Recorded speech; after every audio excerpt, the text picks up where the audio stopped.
هم پرواز کنیم، بیا به جای غصه خوردن دلامونو تازه کنیم، بشینیم زیر نور مهتاب دعا واسه ما کنیم.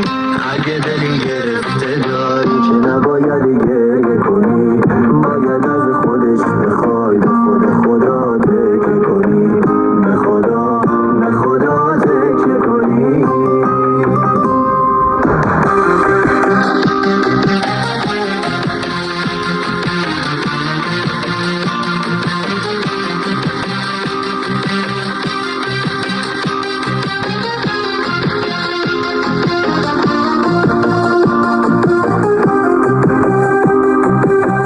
بعضی روزا که طولکی غصه میخوری علکی، نمیدونی برای چی، حتی نمیدونی برای کی.